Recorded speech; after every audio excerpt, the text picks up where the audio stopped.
तो देखिए हमारे यहाँ ऐसा है कि बिज़नेस को लेकर सबके थॉट प्रोसेस अलग अलग है। किसी को लगता है कि यार बिज़नेस करना बड़ा जोखिम भरा होता है, बड़ा रिस्क होता है बिज़नेस करने में। किसी को लगता है कि बिज़नेस करने के लिए बहुत सारे पैसों की आवश्यकता होती है। किसी को लगता है कि बहुत सारी पढ़ाई करने वाले लोग ही बिज़नेस खड़ा कर सकते हैं। किसी को लगता है कि यार बिज़नेस करना तो टोपीबाज लोगों का काम है।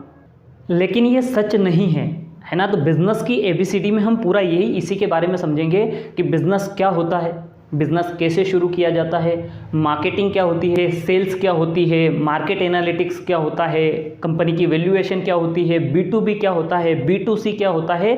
ये सारे क्वेश्चन हम इसमें सोल्व करेंगे, पूरी डिटेलिंग में डिस्कस करने वाले हैं इसमें हम, और बड़ी आसानी से आपको चीज़ें समझ में आएगी। क्योंकि कई बार बिज़नेस में इतने टिपिकल वर्ड यूज़ किए जाते हैं, हमें लगता है कि यार कोई बड़ी चीज़ होगी, हमें लगता है कि यार ये तो बड़ा मुश्किल होगा। लेकिन मैं आपको बड़े इजी लैंग्वेज में, जो जनरल में आप रोज़मर्रा की ज़िंदगी में जो चीज़ें इस्तेमाल करते हैं उनके एग्जाम्पल के थ्रू आपको इतनी सिंपल लैंग्वेज में चीज़ें एक्सप्लेन करूँगा कि एक 5वीं क्लास के बच्चे को भी समझ में आएगा कि मैं क्या कहना चाह रहा हूँ। क्योंकि कई बार हमें लगता है कि हम तो नो सीखिए, हमें तो कुछ भी नहीं आता, हम कैसे कर सकते हैं। लेकिन देखिए एक चीज़ समझिए कि अगर आप इसके फंडामेंटल समझ लें तो कोई भी व्यक्ति अपना बिजनेस स्टार्ट कर सकता है, कोई भी बिजनेस खड़ा किया जा सकता है। क्योंकि लाइफ में नियमों को नहीं बल्कि सिद्धांतों को समझना जरूरी है, और जो लोग सिद्धांत समझ लेते हैं वो नियम भी सीख लेते हैं। जैसे कि अगर मैं ट्रैफिक के नियम की बात करूँ तो इंडिया में जो लेफ्ट साइड है वो आपकी साइड है, लेकिन अगर आप अमेरिका में जाएंगे तो वहाँ राइट साइड आपकी साइड हो जाएगी।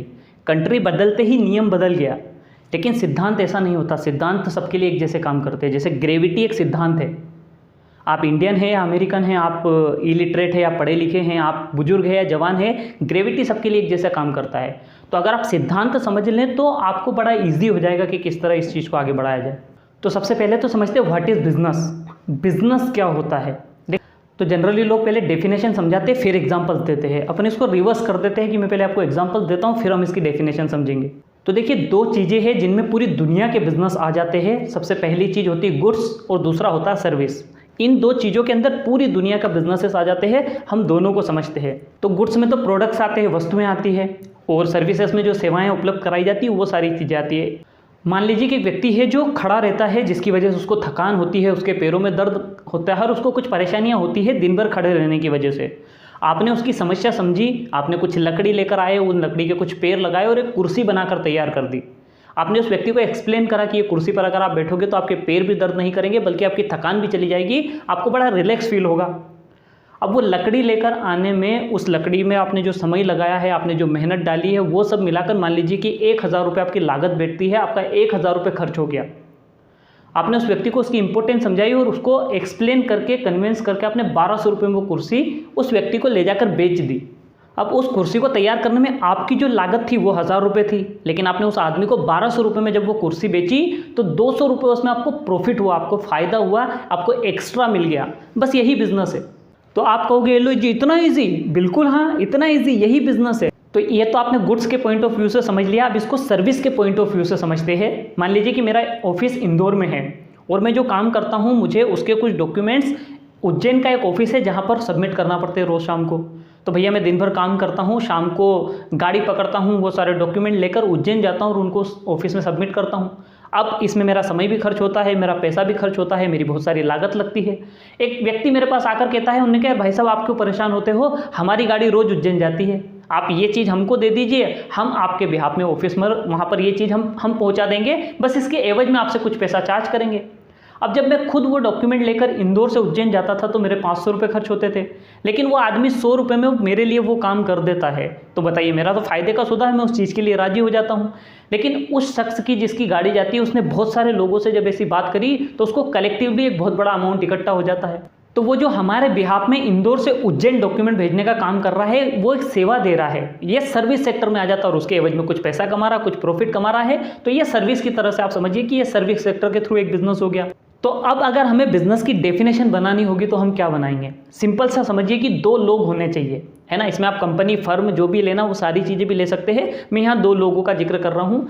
बिजनेस के लिए 2 लोगों का होना आवश्यक है, जहाँ पर 2 लोग हो और उनके बीच किसी गुड्स या सर्विस का एक्सचेंज हुआ हो और उसमें किसी का व्यक्तिगत लाभ छुपा हो या व्यक्तिगत फायदा हो, ये बिजनेस कहलाता है।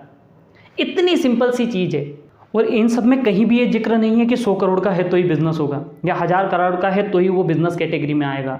2 रुपये का प्रॉफिट हो रहा हो, 2 लाख का प्रॉफिट हो रहा हो, 2 करोड़ का प्रॉफिट हो रहा हो या 200 करोड़ का प्रॉफिट हो रहा हो, ये सब बिजनेस के अंदर आएगा। तो जब शुरुआती आप समय में हैं तो छोटे बड़े का कैलकुलेशन में ज़्यादा ना उलझे। बिजनेस बिजनेस होता है, आप बिजनेस कर रहे हो, भले 2 रुपये का प्रॉफिट से शुरू करो, बिजनेस बिजनेस होता है। अब एक और टर्म है जिसकी हम डिस्कस करते हैं, जो ज़्यादातर लोगों के मुंह से आपने शब्द को सुना होगा कि यार बिजनेस में रिस्क बड़ा होता है।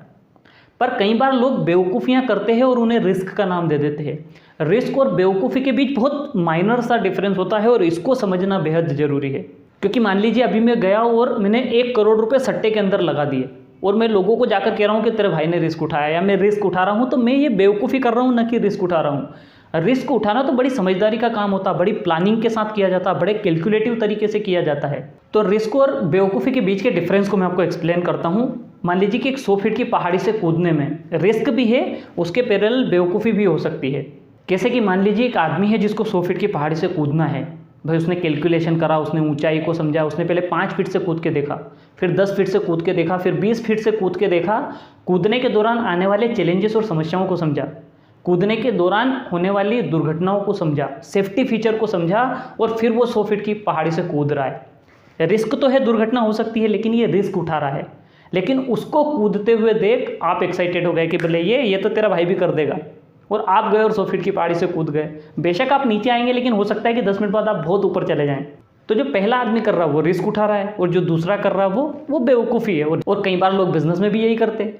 कुछ लोग सोच समझकर, प्लानिंग कर कर, मार्केट एनालिटिक्स कर कर, मार्केट को समझकर फिर अपना पैसा लगाते हैं या डुबाते हैं। कुछ लोग होते हैं, किसी को देखा, अरे बाबा क्या बिजनेस है, इसमें तो बहुत पैसा, और जाकर गए और फिर डूब जाते हैं। तो रिस्क उठाने और बेवकूफ़ी करने के बीच के अंतर को समझिए। रिस्क उठाने से कभी मत डरिए, लेकिन बेवकूफ़ियाँ मत करिए। और मैं ये इसलिए कह सकता हूँ क्योंकि मैंने दोनों करके देखा है। अब एक और बहुत इंपॉर्टेंट टर्म है जो इसमें यूज़ होती है, वो है मार्केट एनालिटिक्स। और कोई भी बिजनेस शुरू करने के पहले इसको समझना बेहद ज़रूरी है, क्योंकि बड़े काम की चीज़ है मार्केट एनालिटिक्स। तो अब हम समझते हैं एक्चुअली में मार्केट एनालिटिक्स होता क्या है।